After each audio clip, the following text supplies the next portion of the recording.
Donald Trump continues to push his plan to combat illegal immigration. Here's what he said last night when asked if the 14th Amendment protects babies born to illegal parents living in the United States. I think you're wrong about the 14th Amendment, and frankly, the whole thing with anchor babies and the concept of anchor babies. They're saying it's not going to hold up in court. Now, it's going to have to be tested, but they say it's not going to hold up in court. Regardless, when people are illegally in the country, they have to go. I'd much rather find out whether or not anchor babies are actually citizens, because a lot of people don't think they are.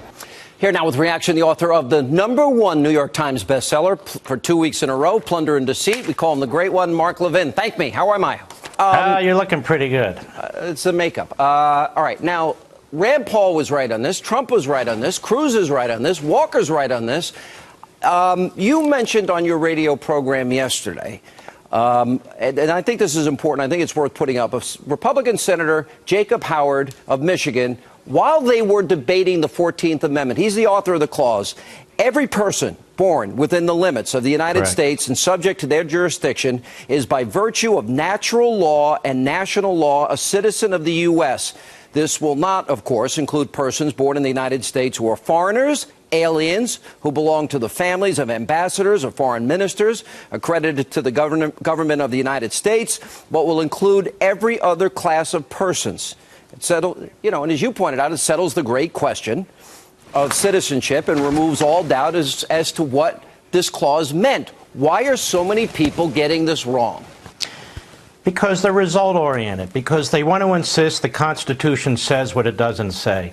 Moreover, the Supreme Court has never ruled that the children of illegal aliens are American citizens. So the Supreme Court has never ruled it. Even if they did, it would be wrong. The clause speaks for itself. The author of the clause made it abundantly, unequivocally clear. And let me add one other thing. Let's read the clause together, shall we? All persons born or naturalized in the United States. Let's stop there. If it means what the proponents of birthright citizenship say, it would stop right there. All persons born or naturalized in the United States are citizens. There's no need for anything else. But that's not what it says. Then it says, and subject to the jurisdiction thereof. Now, you have some slip-and-fall lawyers, some phony constitutional lawyers. They have Esquire after their name. They come on TV. They go all over the place. Jurisdiction means geography. Jurisdiction has nothing to do with geography. Zero. It had to do with political allegiance to the United States of America. How do we know it? Because they said it. And they also excluded everybody that the left and some of the Republicans want to include. Now, here's the good news. There's another part of the Constitution. It's Article 1, Section 8, Clause 4. Here's what that says in plain English. The Congress shall have power to establish an uniform rule of naturalization. Now, you know what that means? That means Congress, not the courts, not the president, not ICE. It means the United States Congress has the power to regulate immigration in this regard. And guess what, Sean? In the 1920s, that's exactly what it did. The 14th Amendment excludes Indians, that is, Native Americans, as U.S. citizens because they felt that they had an allegiance to their own national tribes. Okay, great. And I believe it was in 1923, Congress reversed course and said, you know what, under the 14th Amendment and under this Article 1, we've decided to grant citizenship, national citizenship, this is to all Native Americans. Because you're talking about it could not be clearer. Article 1, Section 8, you're right. It gives the broadest possible power to the Congress to establish the uniform rule of naturalization. This should not be even in debate. And what we're talking about here are people that enter this country illegally, so-called anchor babies. Their children are born here, and people on the left want them to automatically gain citizenship. Part of Trump's deal and Ted Cruz and Scott Walker and Rand Paul, they're saying no. They're right, you're right, and these other people obviously don't know history. I don't know. So I guess there's going to be a big debate. Look, I have been looking into this, talking about this for years, long before this presidential cycle. Of course, Trump is right, and Cruz is right, and Sessions is right. They're all right.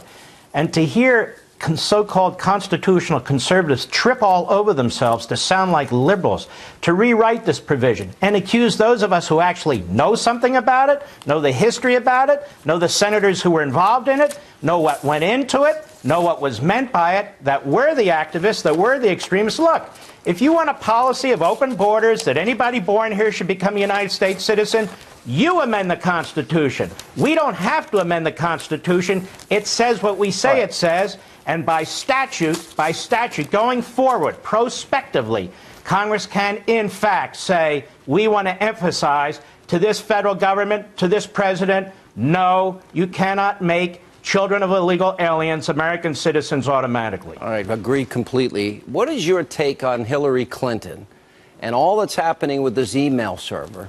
I've gone over the individual laws. We had Rudy Giuliani last night, former prosecutor. We went over all the laws involved in all of this. She's being flippant, talking about Snapchat. Oh, do you mean I clean it with a cloth, Ed? And playing dumb. Yeah, right. Yeah, exactly. What is your take? Because the FBI is investigating this. You got the same investigators that looked into the Betrayus case. I think if I was Hillary, I'd be a lot less flippant and a lot more serious about it. I think the problem is the U.S. attorney appointed by Obama in the District of Columbia has not impaneled a federal grand jury, which should be impaneled. She should have to testify in front of it. Maybe she won't be so flip under oath. So should her aides. Apparently now their cell phones and the texting are missing. I don't even know how many servers we're talking about at this point. We have a server in a bathroom. We have a server in a barn. Here's the bottom line. That information belongs to the American people. That information we paid for. That information may or may not be classified. If it's classified, she's in bigger trouble. Even if it's not classified, if she has personal emails on a government server, they belong to us. Now, here's the section of the law that is most problematic for Hillary Clinton, the Federal Penal Code, Section 793. Whoever being entrusted with or having lawful possession or control of any document or information relating to the national defense through gross negligence, not purposeful intent, permits the same to be removed from its proper place of custody or delivered to anyone in violation of his trust, or to be lost, stolen, obstructed, or destroyed, and so forth.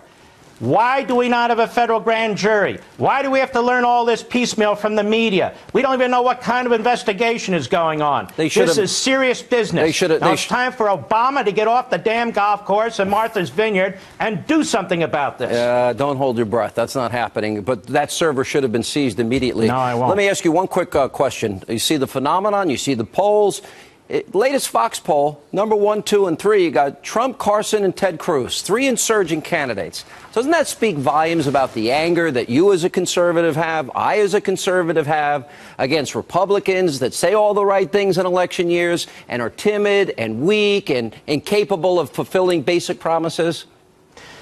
It says that the heart and core of the Republican Party, Reagan conservatives, constitutional conservatives, are disgusted with a party that's lost its way and got majorities in the House and Senate by lying to us about defunding Obamacare, lying to us about immigration and so forth and so on. And the American people, including we conservatives, we're looking for a leader, we're looking for a statesman, and we will find one, and we will nominate that person, and hopefully we will elect that person to the presidency. We'll see who it turns out to be.